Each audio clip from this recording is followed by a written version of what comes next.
Saat tanah basah itu menggenggam tubuh nenekku yang masih bernapas, sebuah keputusan yang kuambil dalam bisu dan terpaksa, aku tidak pernah tahu bahwa pilihan itu akan membuka pintu ke dunia yang tak seharusnya kujamah. Apa yang sebenarnya tersembunyi di balik bisu tanah itu, dan sampai kapan aku mampu menanggung konsekuensi dari kesalahan yang belum ku mengerti sepenuhnya. Namaku Rini. Aku 25 tahun, dan hidupku seolah berjalan di atas jalan sempit yang tak punya persimpangan. Dari kecil, aku dibesarkan oleh seorang wanita tua, yang dunia sebut nenek. Tapi bagiku, ia adalah segalanya. Ibu, ayah, guru, bahkan sahabat. Rumah kami sederhana, berdinding papan yang mulai keropos di beberapa sisi. Lantai kayu sudah lama mengeluh jika diinjak, dan suara decitnya jadi nyanyian yang tak pernah berubah sejak aku bisa berjalan. Tapi di sanalah kehangatan itu dulu tinggal. Di sudut dapur, di serambi depan, di pelukan nenekku yang selalu harum, minyak kayu putih dan melati. Namun, waktu tak pernah mengizinkan apapun untuk tetap sama. Nenek mulai sakit-sakitan sejak 3 tahun lalu. Awalnya hanya pegal biasa, lalu batuk berkepanjangan, dan akhirnya tak bisa berjalan jauh tanpa sesak. Aku membawa ke puskesmas, dan satu-satunya yang mereka katakan adalah, "Usia, Dik Rini, jaga saja makan dan istirahatnya." Tapi bagaimana bisa beristirahat jika setiap hari tubuhnya menolak untuk patuh? Keluargaku, maksudku orang-orang yang mengaku keluarga, tidak pernah benar-benar hadir. Ada paman dan bibi dari pihak ayah, tapi mereka hanya muncul saat lebaran, membawa buah tangan seadanya lalu pulang dengan sisa makanan di tangan. Ketika aku meminta bantuan untuk biaya pengobatan, jawabannya selalu sama. "Maaf, kami juga sedang sulit." Namun, kesulitan mereka seakan tak menghalangi untuk memberi komentar. "Bu Tarti itu sudah sepuh, Rin. Kamu harus siap." Atau, "Ya, kalau sudah waktunya, biarlah, jangan ditahan-tahan. Tapi kalau tiap hari kamu juga capek begini, kamu juga yang rugi, Nak." Kata-kata itu menghujam lambat-lambat, seperti tetes air pada batu. Awalnya kuabaikan, tapi lama-lama, aku mulai goyah. Hari demi hari, tubuhku melelah. Malam jadi waktu menangis dalam diam, pagi jadi beban yang harus dipikul. Aku harus mengurus nenek, menjaga warung kecil kami, mencatat utang pelanggan, membersihkan rumah, dan berjuang agar tidak gila. Dan yang paling menyakitkan adalah melihat nenek terbaring, menahan sakit, matanya yang dulu penuh cahaya kini, redup seperti ingin pergi tapi tak bisa. Kadang aku ingin dia sembuh, tapi di sisi lain, kadang aku hanya ingin semuanya selesai, dan itulah yang membuatku takut pada diriku sendiri. Hari itu, hujan turun seperti peringatan dari langit. Rintiknya tajam, menusuk atap rumah yang sudah lapuk. Aku sedang mengganti popok nenek ketika bibiku datang tanpa pemberitahuan. Wajahnya selalu terlihat seolah membawa beban dunia, padahal kenyataannya, dialah yang justru menyerah sejak awal. "Rin, bisa bicara sebentar?" Tanyanya pelan. Aku menoleh, tanganku masih basah. "Apalagi, Bi?" Ia duduk di kursi tua dekat jendela. Matanya menatap kosong ke arah luar, ke pohon mangga, yang daunnya meneteskan air ke tanah. "Kamu nggak capek, Rin?" Aku diam. "Kita semua tahu kamu udah berusaha. Tapi, apa nggak lebih baik kalau kita biarkan dia pergi dengan tenang?" Aku menggertakkan gigi. Tapi aku juga tahu, dalam hatiku, pertanyaan itu sudah lama tinggal. "Dia nenekku," jawabku lirih. "Ya, dan kamu sudah lebih dari cukup untuknya. Tapi kadang, kita harus tahu kapan waktunya berhenti berharap." Kalimat itu membekas seperti luka bakar. Ia pulang tak lama setelahnya, tapi kata-katanya tinggal, menggema, menggigit pikiranku. Malam itu, aku duduk di tepi ranjang nenek. Ia tidur, napasnya terengah-engah, sesekali menggeliat kesakitan. Aku menggenggam tangannya. Tangannya yang dulu sering menggenggamku saat aku mimpi buruk, yang dulu mengelus rambutku saat aku jatuh dari sepeda, yang dulu menepuk-nepuk punggungku sambil menyanyikan lagu Nina Bobo dengan suara parau. Tangannya kini dingin, kurus, dan gemetar. "Nek, aku lelah," bisikku. Air mata jatuh begitu saja, Dan entah kenapa malam itu, nenek membuka mata. "Rin, jangan takut," aku tertegun. Suaranya kecil tapi jelas. "Aku sudah tahu, dari lama." "Maaf," ucapku, nyaris tak terdengar. Nenek tersenyum. Bahkan dalam sakitnya, senyuman itu terasa seperti pelukan.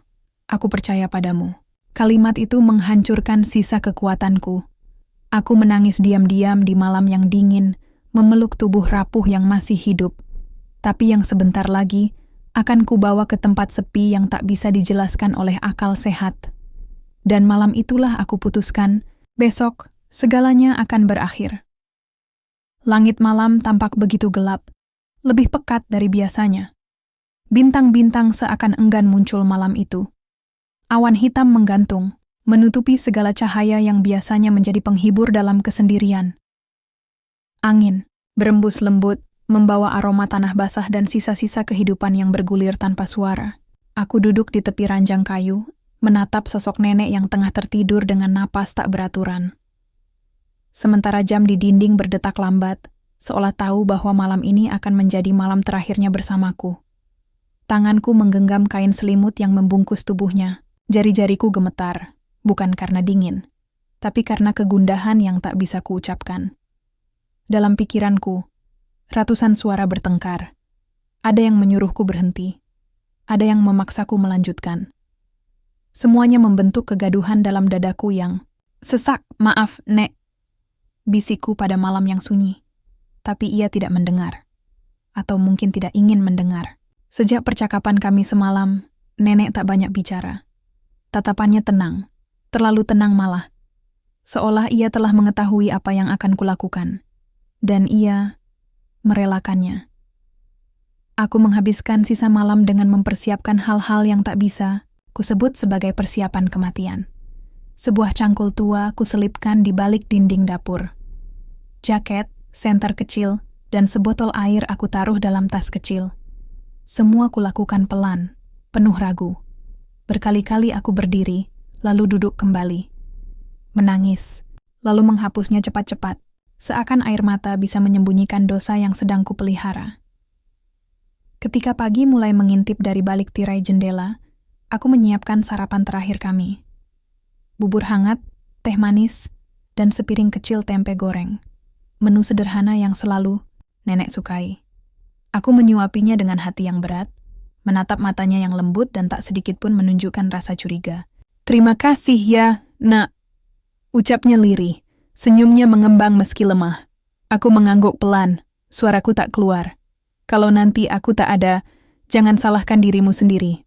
Kalimat itu menghantam hatiku seperti palu godam.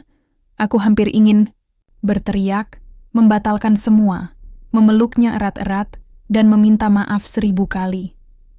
Tapi tubuhku tak bergerak.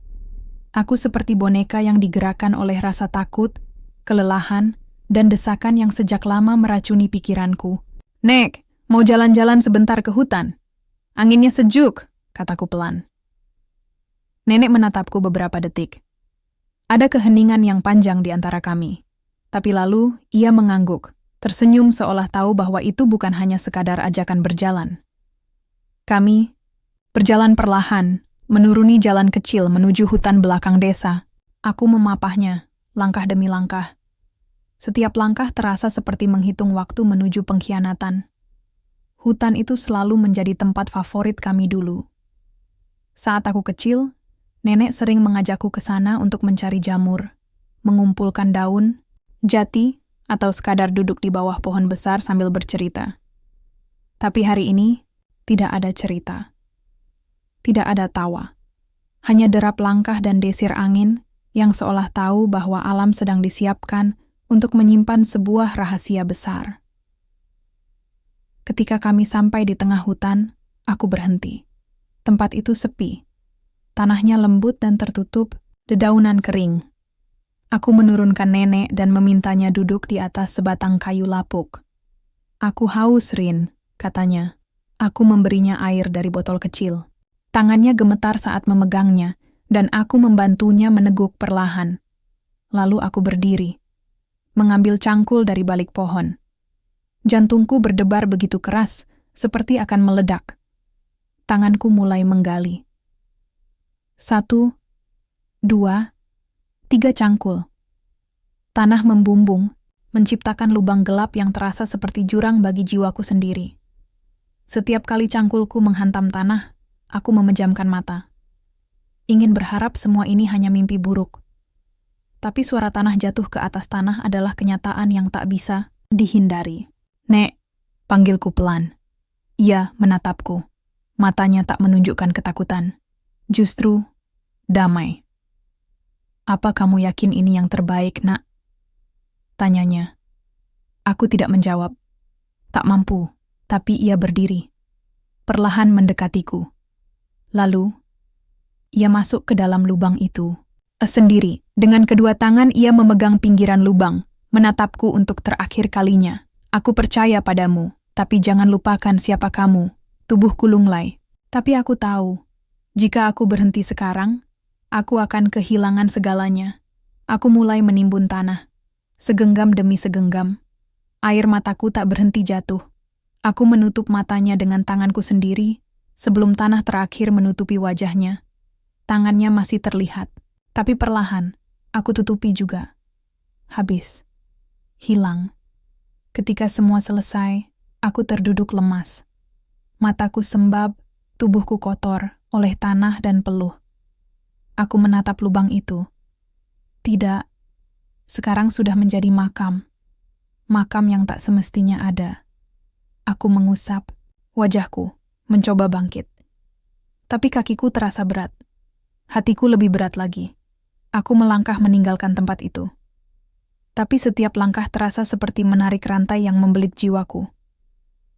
Hari itu, aku menjadi pembunuh.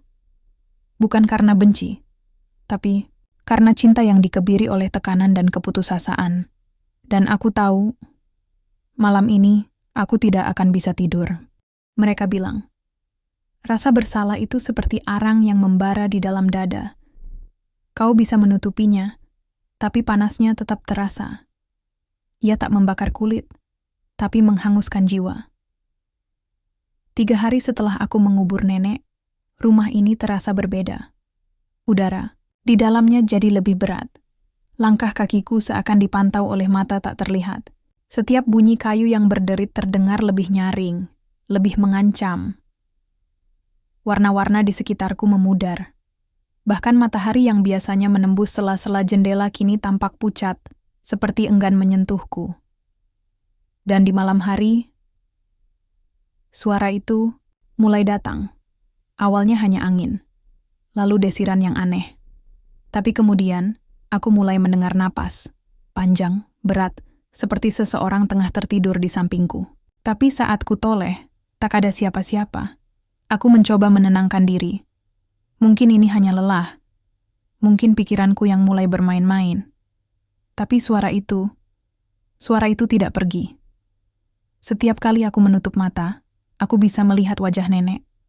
Bukan seperti sebelum ia dikubur, tapi lebih tenang. Terlalu tenang. Mata yang tertutup rapat, bibir yang sedikit menyungging senyum, seolah ia tahu bahwa semuanya akan baik-baik saja. Tapi bagiku, itu kutukan. Hari keempat, aku bangun pagi dengan tubuh terasa sakit semua. Punggungku kaku, dan leherku seperti ditindih sesuatu sepanjang malam. Aku mengira mungkin posisi tidurku salah, sampai kulihat lantai kamarku dipenuhi bunga melati. Melati, bunga yang selalu ditanam nenek di halaman belakang. Bunga kesukaannya. Bunga yang dulu ia bilang mampu menenangkan roh yang gelisah, tapi aku tidak pernah memetiknya. Dan tak mungkin angin membawa begitu banyak bunga ke kamarku. Aku melangkah mundur, lututku lemas. Jantungku berpacu liar. Apakah ini mimpi? Aku mencubit pipiku. Sakit. Ini nyata. Kupungut satu kelopak. Harumnya khas. Persis seperti bau tubuh. Nenek setiap kali memelukku. Hangat, lembut, menghantui. Aku menutup mata. Kau sudah mati, Nek. Aku sudah menguburmu. Tapi dalam hati kecilku, suara lain membisik. Belum.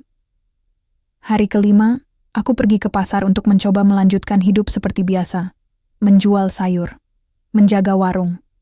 Tapi orang-orang menatapku aneh, seperti mereka tahu sesuatu, seperti mereka mencium bau kematian dariku. Di warung Bu Marsi, aku sempat mendengar mereka membicarakan sesuatu. Ada yang aneh di hutan belakang. Apa? Ular? Bukan. Ada suara tangisan katanya. Malam-malam. Wah, jangan-jangan tempat itu angker. Sekarang, dulu juga pernah ada yang meninggal nggak wajar di sana loh. Tubuhku gemetar. Aku tahu mereka bicara tentang tempat itu. Tempat aku mengubur nenek. Aku ingin berteriak, mengatakan bahwa itu semua kebetulan. Tapi suara tercekat di tenggorokanku. Aku bukan lagi Rini yang sama. Rini yang dulu menjaga warung sambil bersenandung. Sekarang, aku hanya tubuh kosong yang mencoba menjalani hari, sambil membawa rahasia paling gelap yang bisa dimiliki manusia. Malam itu, suara melati kembali datang. Bukan cuma aroma, tapi bisikan. Pelan. Di dekat telingaku. Rini. Rini, nak. Aku terbangun. Dengan peluh dingin. Seluruh tubuhku bergetar. Di depan tempat tidurku, ada bayangan. Tak bergerak. Tak bernapas. Tapi terasa nyata. Aku memberanikan diri menyalakan lampu. Kosong. Tak ada siapa-siapa. Tapi bau melati makin kuat. Dan kali ini, aku melihat sesuatu di cermin. Sosok wanita tua, berdiri di belakangku, tersenyum. Aku menoleh cepat, tak ada siapa-siapa. Tapi, di cermin, senyuman itu masih ada.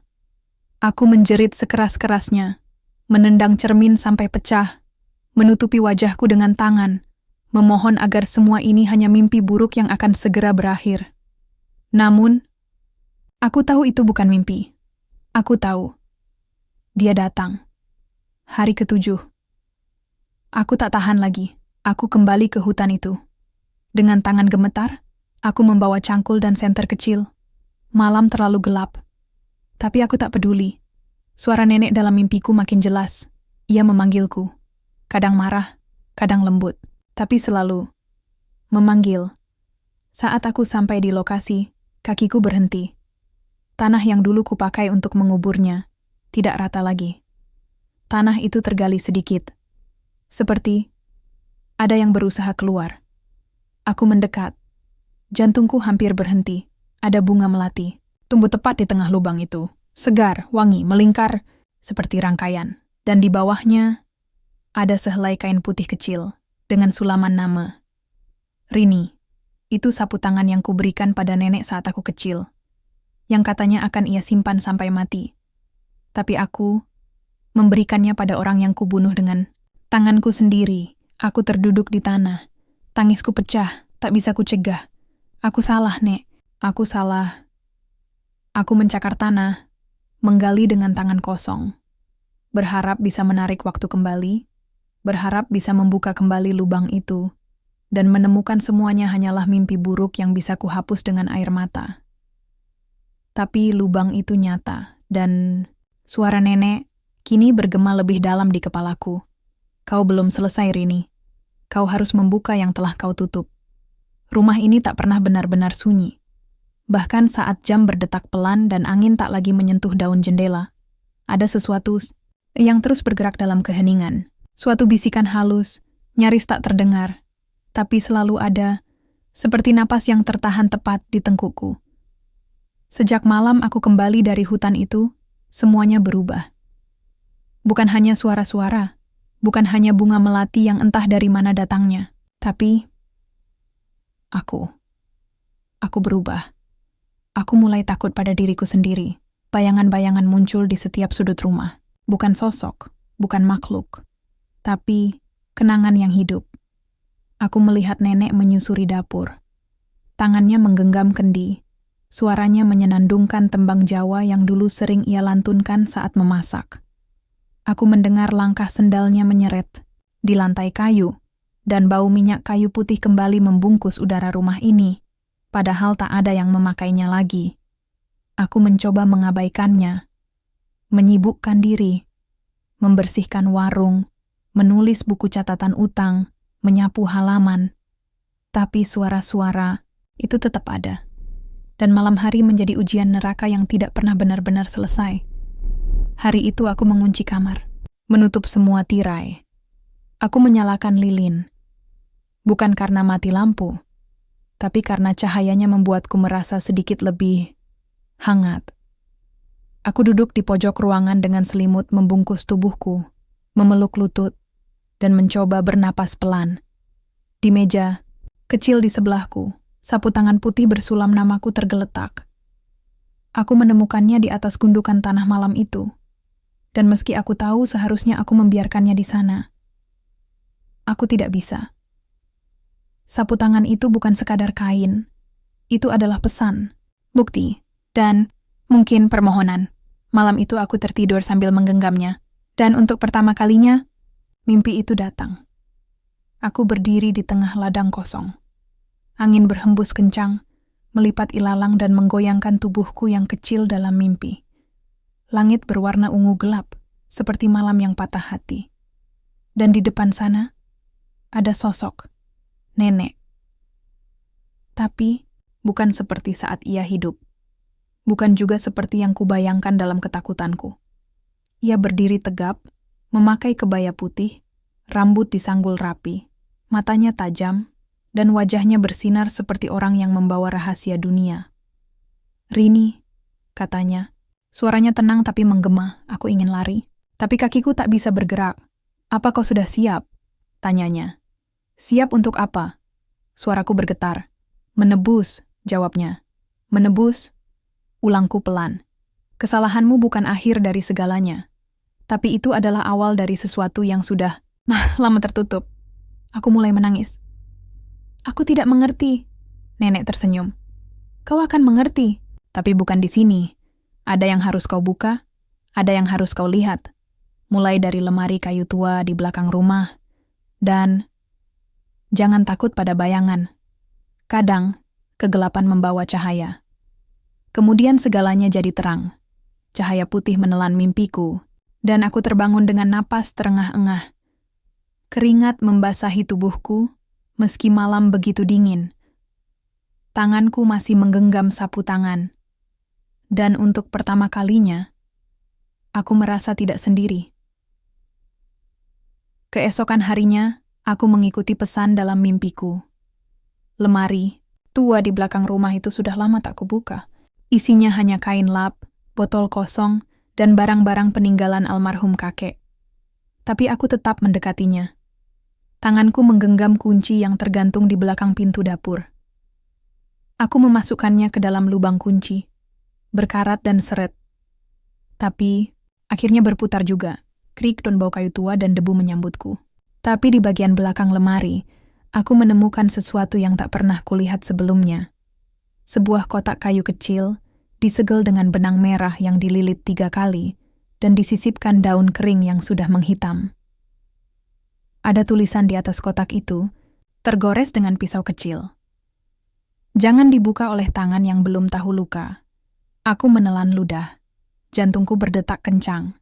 Tapi aku tahu, ini bagian dari penebusan. Dan aku harus tahu luka itu seperti apa. Dengan jari gemetar, aku melepaskan benang merah itu. Dan saat kotak itu terbuka, udara di sekelilingku seakan berubah. Lebih dingin, lebih padat. Di dalamnya ada secarik kain batik kecil. Sebuah surat kuno yang hampir lapuk, dan sebuah liontin perak berbentuk daun melati. Aku membuka suratnya perlahan. Tulisan tangan nenekku menghiasi halaman itu. "Untuk Rini, jika surat ini sampai di tanganmu, berarti rahasia yang selama ini kubawa telah jatuh ke pundakmu. Kau harus tahu bahwa garis keturunan kita menyimpan sesuatu yang tak banyak orang mengerti. Kekuatan yang dilahirkan bukan untuk dipamerkan, tapi untuk dijaga. Dan aku adalah penjaganya. Tapi kini, giliranmu." Tanganku bergetar hebat. Dunia seakan berputar. Nenek memiliki kekuatan. Aku membaca ulang surat itu berkali-kali, mencoba memahaminya. Tapi satu hal kini sudah jelas. Semua yang kualami bukan semata-mata hukuman atas kesalahan. Ini adalah panggilan. Panggilan untuk menggali lebih dalam, bukan hanya ke dalam tanah tempat nenekku berbaring, tapi ke dalam jiwaku sendiri. Sejak hari itu, mimpi-mimpi mulai datang lebih sering. Tapi kini bukan mimpi buruk. Dalam tidurlah aku belajar. Nenek muncul sebagai pembimbing. Ia mengajarkanku membaca simbol, merasakan energi, dan memahami suara-suara alam yang dulu kuabaikan. Dan, perlahan, aku mulai merasakan sesuatu yang berubah. Ketika aku menyentuh tanah di halaman belakang, aku bisa tahu kapan hujan akan turun. Ketika aku memejamkan mata dan mendengar suara angin di antara pohon-pohon, aku tahu itu bukan sekadar desir. Tapi, percakapan aku mulai bisa melihat. Melihat dunia yang selama ini tersembunyi. Namun bersama semua pencerahan itu, aku tahu satu hal. Semakin dalam aku masuk ke dunia ini, semakin dekat aku pada kebenaran yang bisa menghancurkan sisa-sisa kewarasanku. Dan aku belum tahu apakah aku siap. Malam itu angin tidak bertiup. Tidak ada suara jangkrik. Tidak ada suara daun jatuh. Hanya detak jantungku yang menggema di dada. Semakin cepat saat aku melangkah keluar rumah. Kain batik tua dan liontin melati yang kutemukan di dalam kotak kini terikat di leherku. Entah kenapa, aku merasa lebih aman saat memakainya. Seperti pelindung. Seperti kehadiran nenek yang menemaniku dalam wujud yang tak kasat mata. Langkahku menuntunku ke arah satu tempat yang tak pernah berani kudatangi sejak kecil. Rumah Pak Karsa, dukun tua di ujung desa. Wajahnya keras, suaranya dalam seperti gemuruh gunung. Tapi orang-orang bilang, ia bisa bicara dengan roh. Bahkan bisa memanggil hujan atau menghentikan badai, kalau ia mau. Dulu, aku takut padanya. Sekarang, aku butuh dia. Aku harus tahu siapa sebenarnya nenekku. Apa yang ia wariskan padaku, dan kenapa suara-suara dari alam terus memanggilku sejak hari itu. Pak Karsa tinggal di rumah panggung tua, dikelilingi pohon beringin dan sesajen yang selalu berganti setiap pagi. Saat aku mengetuk pintu rumahnya, tak ada jawaban. Tapi daun pintu bergeser sendiri, perlahan, seperti menyambutku masuk. Aku melangkah dengan hati-hati. Di dalam, aroma menyan menyeruak tajam. Gelap. Hanya lampu minyak yang menggantung di sudut ruangan, memantulkan bayangan-bayangan yang bergerak di dinding bambu. Rini. Suara berat itu memanggil sebelum aku sempat memperkenalkan diri. Akhirnya kau datang juga. Aku tercekat. Pak Karsa, Anda tahu, aku tahu.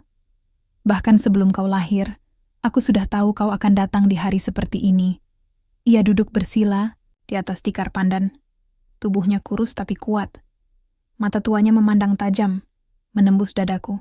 Di lehermu, itu peninggalan Nyai Surti.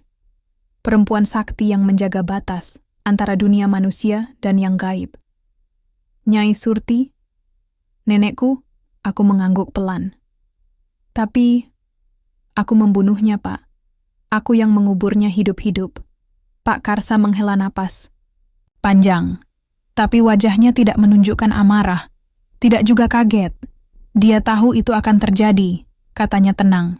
Dia sudah mempersiapkanmu. Bahkan kematiannya adalah bagian dari persiapan itu. Aku menatapnya tak percaya. Apa maksudnya? Ia menunjuk liontin di leherku. Itu kunci. Penanda bahwa kau adalah penerusnya. Kematian raganya bukan akhir, tapi awal dari kebangkitanmu. Aku menggenggam liontin itu erat-erat. Kau terikat oleh darah, Rini, lanjutnya. Darah keturunan yang menyimpan kekuatan leluhur. Kekuatan untuk melihat, mendengar, dan menyeimbangkan. Aku menggigit bibir. Tapi kenapa aku? Kenapa nenek tidak memberitahuku apa-apa semasa hidupnya? Pak Karsa menatapku lama sebelum akhirnya berkata, karena jika kau tahu, kau akan menolak. Dan jika kau menolak, keseimbangan akan hancur. Dunia ini tidak akan pernah sama. Malam itu, Pak Karsa membawaku ke bagian belakang rumahnya. Ada lingkaran batu tertata rapi di atas tanah, dengan dupa menyala di setiap sudutnya. Di tengah lingkaran, Ada mangkuk tanah liat berisi air jernih. "Duduklah," katanya. Aku menuruti. Ia duduk di seberangku. Lalu ia mulai melafalkan mantra dalam bahasa Jawa kuno. Suara beratnya bergema menembus malam. Tiba-tiba, angin berputar di sekeliling kami, padahal langit tenang. "Rini, lihat ke dalam air," bisiknya. Aku menunduk. Di dalam air itu muncul bayangan. Aku melihat nenek, bukan saat tua tapi muda, cantik, kuat, dengan mata menyala-nyala. Di belakangnya ada sosok-sosok lain. Perempuan-perempuan berpakaian adat, berdiri dalam lingkaran seperti ini, mengangkat tangan ke langit. "Ini adalah garis keturunanmu," ujar Pak Karsa. "Kau bukan hanya cucu Nyai Surti. Kau adalah bagian dari penjaga warisan kuno. Dan sekarang, kau sudah dibuka. Tidak bisa kembali lagi." Aku menatap bayangan itu dengan napas tercekat. Semua yang kutolak selama ini, kini menjadi nyata di hadapanku. Tapi sebelum aku sempat bicara, air itu bergolak. Wajah nenekku berubah, menjadi pucat, lalu matanya membuka lebar. Bukan mata manusia, tapi putih semua. Ia menatapku dari dalam air. "Rini, bangkitlah. Waktumu sudah dekat." Air itu meluap dan tumpah ke tanah. Angin berhenti. Dunia kembali sunyi. Aku terdiam. Mataku masih terpaku pada mangkuk kosong itu. Pak Karsa menunduk hormat. "Ia sudah memberkatimu." Aku masih gemetar. Apa yang harus kulakukan? "Ia bangkit perlahan. Kau harus kembali ke tempat ia dikubur dan buka kembali tanah itu. Tapi kali ini bukan untuk mengubur, tapi untuk melepaskan." Aku menatapnya, mulutku tak bisa berkata-kata. "Apa yang kukubur, harus kubuka lagi?" "Ya," jawabnya mantap. "Karena di sanalah awal dan akhir semua rahasia berada. Dan hanya kau yang bisa melakukannya." Di perjalanan pulang, pikiranku kacau. Kaki terus melangkah, tapi hatiku melayang. Seolah semua ini bukan milikku. Seolah aku hanya pemeran dalam kisah yang terlalu besar untuk tubuh kecilku. Tapi aku tahu, semuanya sudah dimulai. Dan tidak ada jalan kembali. Aku adalah Rini, cucu dari seorang penjaga gerbang dunia gaib. Gadis biasa yang menyeret cangkul untuk mengubur neneknya sendiri. Tapi ternyata sedang menggali takdirnya sendiri. Dan sebentar lagi, aku akan kembali ke lubang itu. Kali ini, bukan sebagai pembunuh, tapi sebagai pewaris. Aku berdiri di tepi kebun bambu itu lagi. Tanah merah yang pernah kugali masih terlihat sama, meski rerumputan sudah mulai tumbuh menutupinya. Angin di sekelilingku, sejuk, tapi bukan sejuk yang menenangkan. Ada sesuatu yang menekan dada, seolah udara sendiri enggan mengizinkanku bernapas lega. Tanganku menggenggam cangkul. Cangkul yang sama seperti waktu itu. Besi tuanya masih berkarat, kayunya masih kasar, namun kini terasa lebih berat. Mungkin karena beban yang kupikul sudah berbeda. Aku tidak datang untuk membunuh. Aku datang untuk membebaskan. Dan menebus. Langit belum sepenuhnya gelap. Warna jingga menggantung di antara ujung pepohonan, menandakan senja yang perlahan tenggelam. Aku menarik napas dalam-dalam, lalu mulai menggali.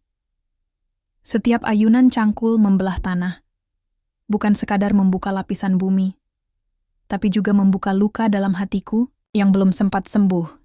Tanah pertama yang kugali terasa ringan, tapi setelah beberapa menit, udara di sekitar mulai berubah, lebih berat, lebih dingin, lebih menyesakkan. Tiba-tiba, ada suara. "Rini." Aku berhenti, bukan suara biasa. Itu suara nenek. Tapi bukan suara yang kukenal. Suara itu parau, bergema, seperti berasal dari dasar tanah. Aku menggenggam cangkul lebih erat. Tubuhku gemetar. Tapi aku terus menggali. Ketika mata cangkul menghantam peti kayu yang pernah kukubur, dunia seolah berhenti. Suara burung mendadak hilang. Angin terhenti. Waktu membeku. Lidahku kaku. Jari-jariku beku, tapi hatiku berteriak. Aku menyibak tanah yang tersisa, menggali dengan tangan kosong.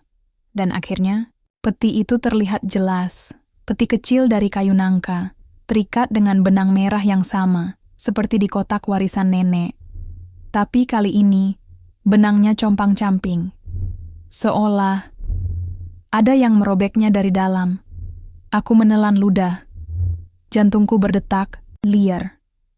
Lalu, peti itu bergerak. Sedikit. Aku mundur satu langkah. Nafasku tercekat. Dan kemudian, peti itu retak. Cahaya merah menyembur keluar dari celah kayu, menyilaukan, panas, dan hidup. Lalu terdengar suara jeritan panjang. Bukan jeritan nenek, tapi jeritan sesuatu yang sudah lama terkurung. Sesuatu yang bukan manusia. Tiba-tiba tubuhku ditarik jatuh ke tanah.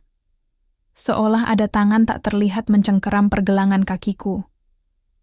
Aku menjerit. Tanah di sekitarku mulai bergetar. Bayangan-bayangan muncul dari celah pepohonan. Bentuk kabur, tinggi, dan bergerak seperti asap. Mereka mengelilingiku. Apa ini? Apa yang terjadi? Suara-suara itu bergema. Ratusan. Tumpang tindih. Tangisan.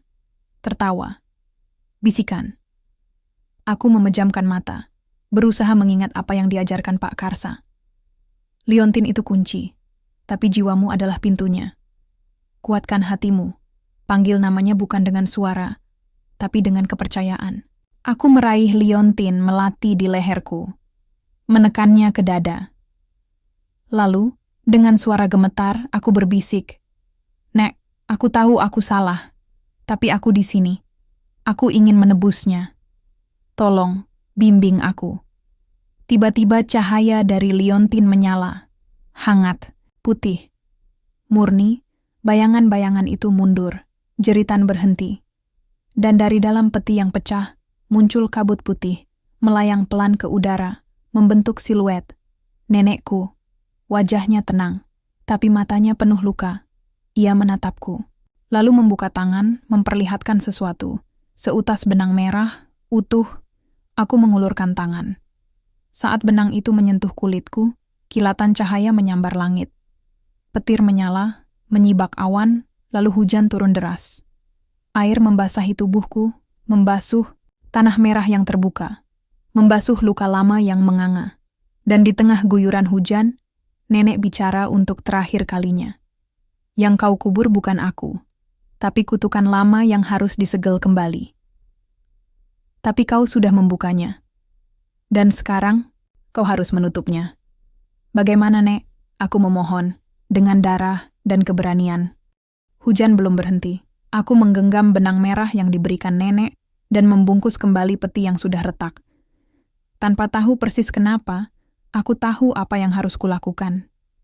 Dengan hati bergetar, aku menggigit ujung jariku, membiarkan darah menetes ke tanah di sekitar peti. Benang merah itu bercampur darah, lalu menyatu dan melilit sendiri di sekeliling peti. Cahaya putih terakhir menyelimuti peti, lalu semuanya meredup. Tenang, sunyi. Aku duduk di tengah tanah basah itu, tubuhku gemetar, tapi lega. Peti itu tak bergerak lagi, tak ada cahaya, tak ada suara. Hanya hujan dan hatiku yang perlahan mulai tenang. Nenek sudah pergi, tapi bukan karena aku membunuhnya, melainkan karena aku melepaskannya. Dan kini aku sadar, apa yang selama ini kusebut sebagai kesalahan adalah jalan masuk menuju takdirku yang sebenarnya. Namun sebelum aku berdiri, tanah di samping peti bergetar pelan. Dari sana, sebuah akar muncul, menjalar perlahan ke arahku.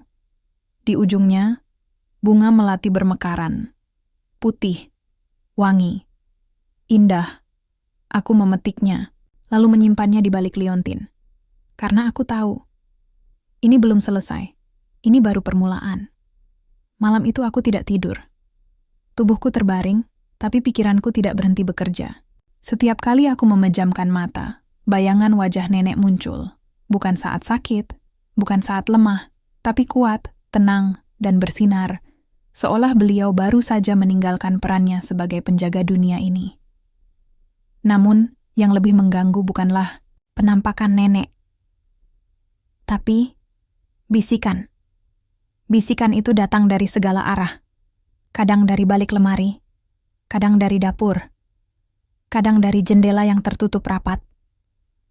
Kau sudah membuka pintunya?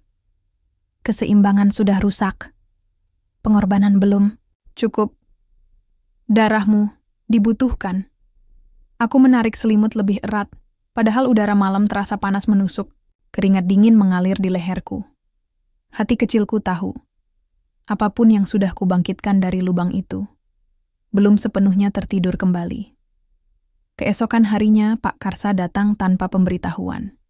Ia menatap wajahku yang pucat, lalu duduk di kursi rotan tua dekat jendela. Kau bisa mendengarnya, bukan? Tanyanya tanpa basa-basi. Aku mengangguk, seperti suara dari dunia lain. Itu karena dinding antara dunia kita dan dunia mereka mulai retak, ujarnya sambil menyesap wedang jahe yang kubuat. Dan retakan itu muncul tepat di tempat kau mengubur dan membangunkan. Aku menatapnya dalam-dalam. Kau bilang aku bisa menutup pintu itu. Tapi bagaimana caranya? Aku hanya manusia biasa. Pak Karsa menghela napas panjang. Tidak lagi. Aku menahan napas. Kau sudah menerima benang merah. Sudah melihat bentuk nenekmu yang sejati. Sekarang, tubuhmu, jiwamu, sudah jadi jembatan antara dua dunia. Aku tercekat. Itulah kenapa mereka mulai mencarimu. Hari demi hari, kejadian-kejadian aneh mulai bermunculan. Tetanggaku Bumina mendadak kerasukan di tengah pasar. Matanya melotot, tubuhnya kaku.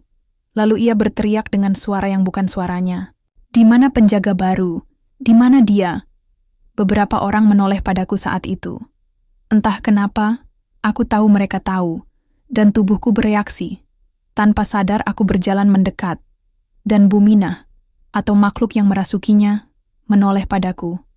Senyum aneh muncul di bibirnya. Ah, kau sudah bisa mendengar kami sekarang. Tapi mampukah kau melihat semuanya? Tiba-tiba ia melompat ke arahku. Cakar tangannya siap menghantam, tapi sesuatu dalam diriku bergerak. Tanganku terangkat. Bukan karena aku menginginkannya, tapi karena ada yang menggerakkan. Cahaya putih menyambar dari liontin di leherku. Buminah terpental sejauh 2 meter, tubuhnya gemetar. Lalu ia terjatuh dan pingsan. Orang-orang berteriak. Dan aku, berdiri di tengah semua itu, menggigil. Bukan karena takut, tapi karena aku tahu, ini baru awal. Pak Karsa menjelaskan semuanya malam itu. Nenekmu dulu menyegel satu kekuatan besar, bukan roh biasa. Tapi penjaga gelap yang dulu pernah menguasai tanah ini. Nenekmu memenjarakannya dengan harga yang mahal, hidupnya sendiri. Aku menatapnya, takut menebak kelanjutan ceritanya. Dan saat kau menguburnya hidup-hidup, segel itu runtuh. Bukan karena kebencian, tapi karena hubungan darah. Kau mewarisi garisnya, maka tindakanmu membebaskannya. Aku terdiam. Sekarang, makhluk itu sedang mencari jalan untuk kembali sepenuhnya ke dunia ini. Dan tubuh manusialah yang ia cari. Beberapa hari kemudian, suara bisikan tak hanya muncul di malam hari. Ia datang saat aku mencuci piring, saat aku berjalan ke warung, bahkan saat aku mandi. Kadang aku melihat bayangan di kaca. Sosok-sosok tinggi berkulit arang, bermata putih terang seperti lampu minyak. Mereka tak berbicara, hanya berdiri, menatap, menunggu.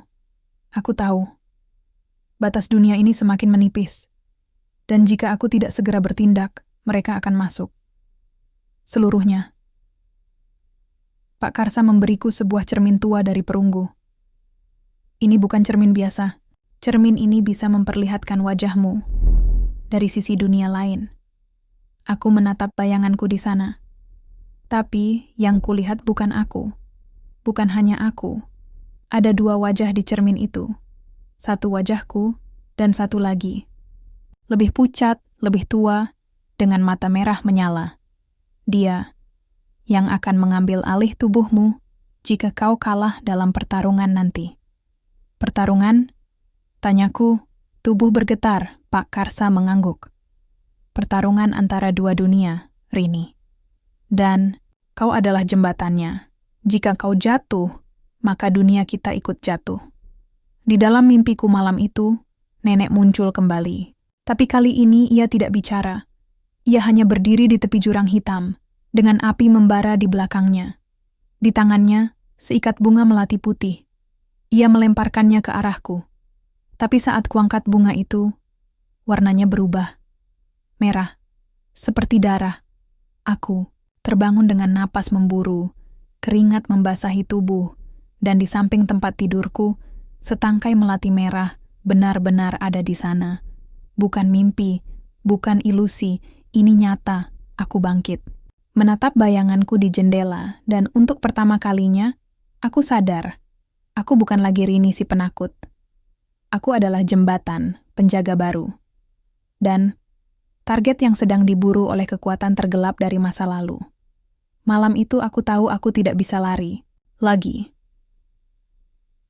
Kegelapan yang selama ini hanya hadir lewat bisikan dan bayangan, kini menyentuh kulitku, menyelinap di antara pori-pori, merayap masuk ke dalam jiwaku.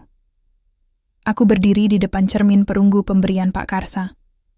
Dua wajah itu masih menatapku, aku dan bayangan merah mata itu, seperti ingin menggantikan tempatku, menyeretku ke dalam dunia yang gelap tanpa cahaya. Aku menelan ludah, mencoba menahan getaran yang mengguncang tubuh. Nafasku berat dan napas itu seperti terperangkap di tenggorokan. Ini waktumu, suara halus, namun dingin terdengar dari balik bayangan. Aku akan membawamu, dan kau akan menjadi milikku. Aku menepis bayangan itu dengan seluruh keberanian yang kumiliki, namun tubuhku melemah.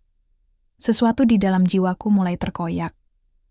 Aku terjatuh di lantai, pandanganku buram, dan tubuhku terasa seperti terbakar dari dalam.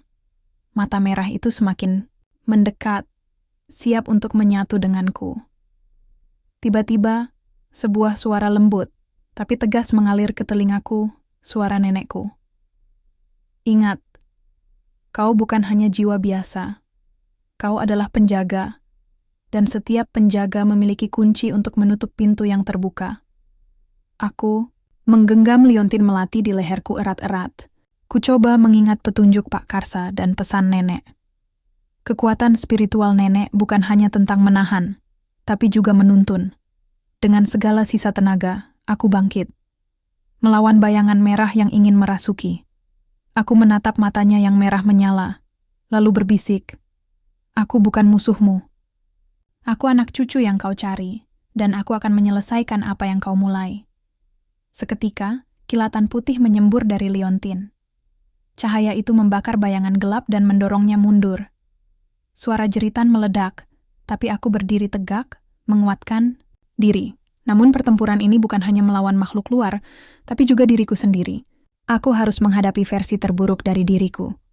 Rasa bersalah, ketakutan, dan penyesalan yang selama ini membelenggu. Di dunia bayangan, aku berjalan melewati lorong-lorong gelap yang berisi bayangan masa lalu. Aku melihat wajah nenek yang terluka, mendengar bisikan kata maaf yang tak terucapkan, merasakan luka yang aku sebabkan. Dengan hati terbuka, aku memaafkan diriku dan nenek. Aku menerima bahwa kesalahan itu nyata, tapi bukan akhir dari segalanya. Ketika aku menerima semua itu, bayangan merah di mataku mulai memudar, digantikan oleh cahaya hangat. Aku terbangun di kamar, tubuh basah oleh keringat, tapi ada ketenangan yang belum pernah kurasakan sebelumnya. Leontin melati di leherku berkilau lembut. Aku tahu, kutukan itu mulai terangkat. Tapi perjalananku belum selesai. Aku harus menjaga dunia ini. Dengan keberanian baru, aku bersumpah untuk melindungi keluarga dan desa dari kegelapan yang mengancam. Ini bukan akhir. Ini awal dari sebuah takdir. Pagi itu, aku terbangun dengan perasaan aneh. Seperti terlahir kembali dari kegelapan yang menyelimuti jiwaku beberapa waktu lalu. Tapi bayangan dari malam sebelumnya masih membekas, meninggalkan bekas luka yang samar, yang harus segera kuhapus sebelum benar-benar menjadi beban. Aku berdiri di depan jendela kamarku, menatap sinar matahari yang perlahan menembus sela-sela dedaunan. Cahaya itu seolah menjadi simbol harapan baru. Cahaya yang selama ini sulit kuhirup karena duka dan kesalahan yang menyesakan. Namun, rasa tenang itu tidak berlangsung lama. Tiba-tiba, telepon berdering kencang. Suara Pak Karsa yang berat mengabarkan kabar buruk. Beberapa penduduk desa menghilang secara misterius. Mereka yang menghilang punya satu kesamaan. Pernah menyaksikan bayangan-bayangan aneh di malam hari. Hatiku tercekat. Ini berarti kegelapan yang kuberjuangkan selama ini mulai mengambil korban nyata. Aku segera bergegas menuju rumah Pak Karsa. Di sana, ia menyiapkan segala persiapan untuk menyelidiki fenomena ini. "Rini," katanya, "aku sudah mengamati pergerakan energi gelap di desa. Ini bukan sekadar gangguan roh biasa. Ini sudah masuk ke dalam lapisan manusia. Kegelapan mulai merasuki tubuh-tubuh mereka. Aku menggenggam liontin melati, merasakan hangatnya yang menenangkan. Apa yang harus aku lakukan?" Pak Karsa menatapku tajam. "Kau harus menggunakan kekuatanmu, tapi juga hati. Ingat, kekuatan spiritual itu bukan hanya untuk melawan, tapi juga menyembuhkan." Aku mengangguk. Tugas itu terasa berat, tapi aku tahu aku harus melakukannya. Selama beberapa hari, aku berkeliling desa, menyusuri jejak bayangan gelap yang meninggalkan jejak dingin dan sunyi. Setiap kali aku bertemu dengan korban, aku merasakan getaran aneh di sekitarku, seperti energi yang tersisa menunggu untuk dibersihkan. Suatu malam, aku mengunjungi rumah Pak Danu, tetangga yang hilang beberapa hari lalu. Ketika aku tiba, ada cahaya samar berpendar dari dalam rumahnya. Aku masuk perlahan dan menemukan Pak Danu tengah duduk di kursi, matanya kosong dan tubuhnya kaku. Aku mendekat dan memegang tangannya, lalu menyalurkan energi dari liontin melati yang kugenggam. Perlahan, mata Pak Danu mulai berkedip dan tubuhnya bergetar. Ia menarik napas dalam-dalam, lalu membuka matanya dengan pandangan penuh kesadaran. "Rini, aku merasa seperti terperangkap di tempat gelap," katanya dengan suara serak. Aku tersenyum tipis. "Kau sudah aman sekarang. Aku di sini untuk membantumu. Namun, di balik usaha menyembuhkan ini, aku tahu waktu semakin menipis. Energi kegelapan semakin kuat, dan aku mulai merasakan kelelahan yang luar biasa. Tubuh dan jiwaku terus berperang dalam diam. Di malam yang dingin, aku kembali ke kebun bambu, tempat segalanya bermula. Aku duduk di tanah basah, menatap bintang yang berkelip di langit.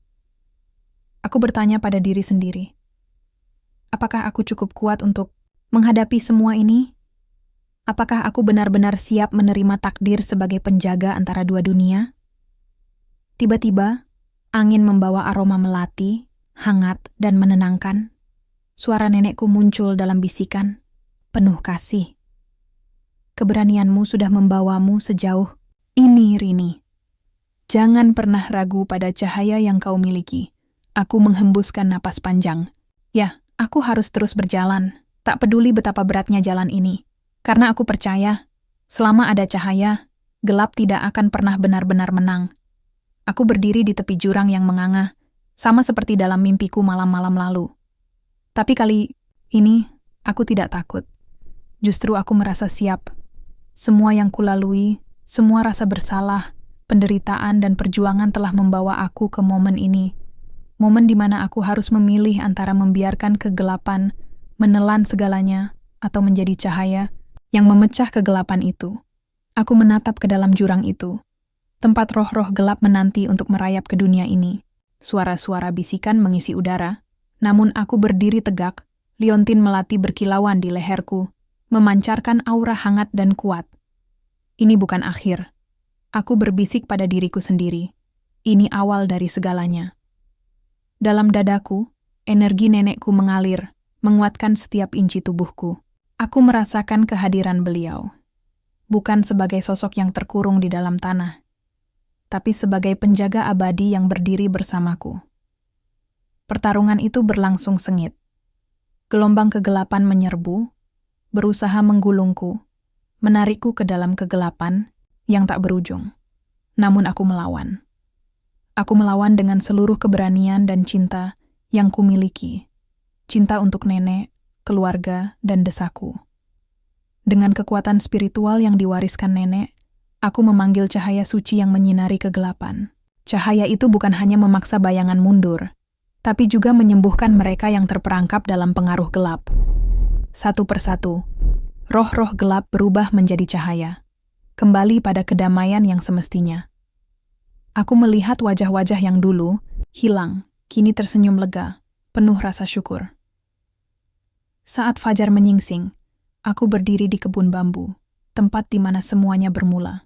Udara pagi mengalir segar, menyapu sisa kegelapan yang tersisa di bumi.